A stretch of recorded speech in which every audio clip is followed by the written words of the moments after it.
Good luck to you. Now, making the front pages this morning, a warning from Health Secretary Sajid Javid that COVID cases could rise to, well, 100,000 a day if people don't take up the offer of booster jabs when it's given to them. Now, it comes as new figures reveal that 1 in 5 hospital admissions are from unvaccinated pregnant women. Well, join me now, new mum Claire, who was on life support after catching COVID while 6 months pregnant, and Dr Mary Ross-Davy from the Royal College of Midwives. Dr Mary, this is really worrying about the number of unvaccinated women in hospital with COVID. Where do you think that's come from? Are they reluctant? Are they confused? Can you put the concerns to rest? Yeah, Lorraine, I think there's a bit of both. I think there's some reluctance and some confusion. Pregnant women are always very cautious about what they put in their bodies, and they want to ask questions, they want to know the facts, they want to know the evidence for any medicines or vaccinations that they're taking. And two things have changed over recent times. So initially there were no trials that had included pregnant women in the trials for the vaccine, and so there was very little information about safety back in December when the vaccination programme first started. But what we've now got over these intervening 10 months is we've had over 100,000 pregnant women in England and Scotland who take up the vaccine when they've been pregnant, and we're seeing that there aren't any adverse events coming out of that.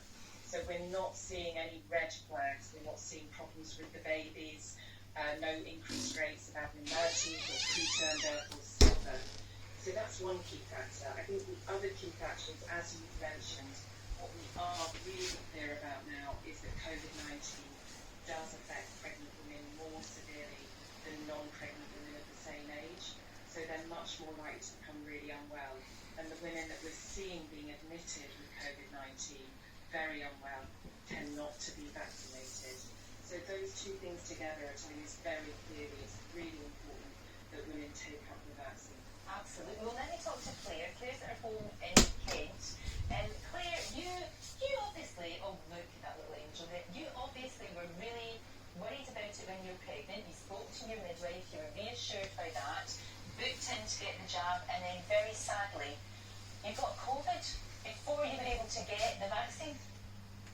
Yeah, so it was back in July, spoke to my midwife, got all the information about the research and decided to get the vaccine, and then booked it up, and then a couple of days later tested positive for COVID, and everything just went downhill from there, really. Oh, it really did, Claire. I mean, you had to be in an induced coma. It was horrendous. They thought that they were going to have to give you a C-section at 26 weeks only. It was incredible. It was only thanks, God bless them, thanks to the hospital. They were able to stabilise you and able to stabilise your unborn son.